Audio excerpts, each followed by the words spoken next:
గన్నవరం మాజీ శాసనసభ్యుడు వల్లభనేని వంశీమోహన్ గారిని రాత్రి నుంచి కూడా పాత్రికేయ ప్రపంచం మీరే సాక్ష్యంగా చూస్తున్నారు.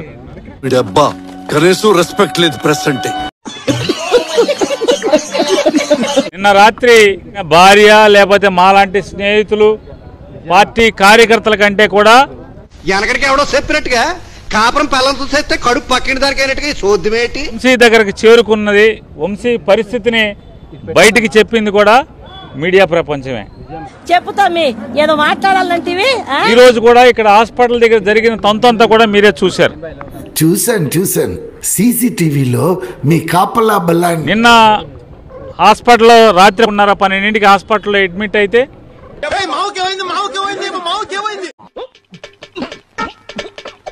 డాక్టర్ గారు నేను పొద్దున్నే అన్ని పారామీటర్స్ చూసి అంతా బాగానే ఉంది, అప్పటికి తగ్గపోతే రిఫర్ చేస్తామని చెప్పినటువంటి డాక్టర్ ఎంత చక్కగా ఉదయం 7 గంటలకే పోలీసు వారు మళ్ళీ వెళ్ళిపోయి నీకు బాగుంది రామని చెప్పని చేతులు పట్టుకుని ఇడ్చుకుని స్టేషన్ తీసుకెళ్లిపోయారు.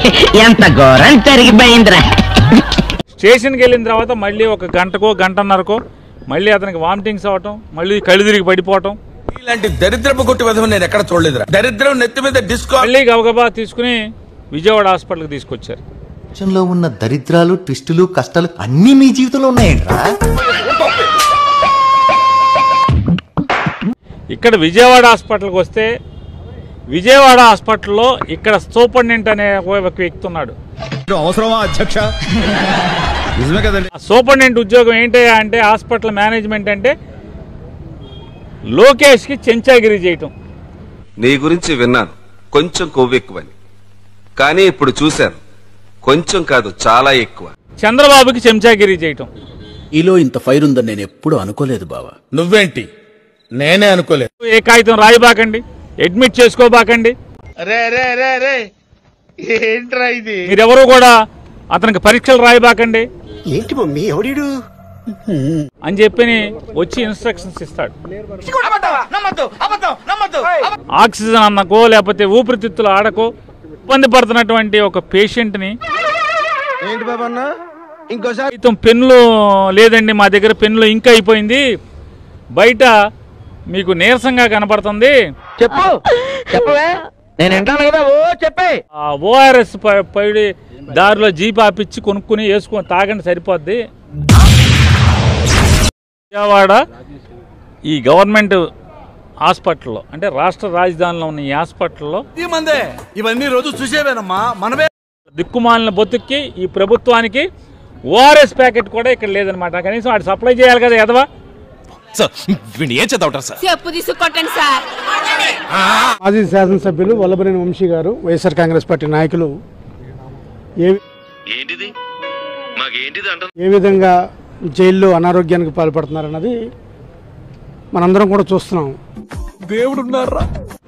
ఏదైనా ఒక మనిషి రిపీటెడ్గా వామిటింగ్స్ అవుతూ కాన్షియస్లో లేక మనం ఎవరికి ఏం ద్రోహం చేశాం? మనకి మాత్రమే ఎందుకు ఇలా జరుగుతుంది? ఎక్కడ పడితే అక్కడ పడిపోతూ ఉన్న మనిషిని కూడా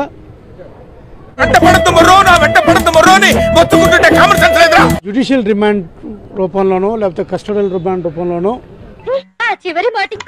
పోలీసులు కోర్టుల చుట్టూ తిప్పుతూ రోడ్ల మీద తిప్పి చేశాడు. ఒక కేసు కాదు, 2 కేసులు కాదు, 3 కేసులు కాదు, అనేక మంది కేసులు పెడుతూ టోటల్ గా సోడా గ్యాస్ తీసేసిండు అన్నమాట. ప్రతి కేసులోనూ బెయిల్ వస్తుంటే బెయిల్ వచ్చే క్రమంలో మరొక కేసు పెడుతూ ఈటీ వారెంట్లు పెడుతూ ఒక మనిషిని ఏ విధంగా హింసించాలో, ఏ విధంగా టార్చర్ చేయాలనేది చిత్రహింసల్లో ఏం లోటుపాట్లు లేవు కదా. కొంతమంది పెద్దలు ఈయన మీద పన్నాగం పండి ఎంతకు తెగించారా? చూడటం కాదండి, మీరు చెయ్యాలంతే.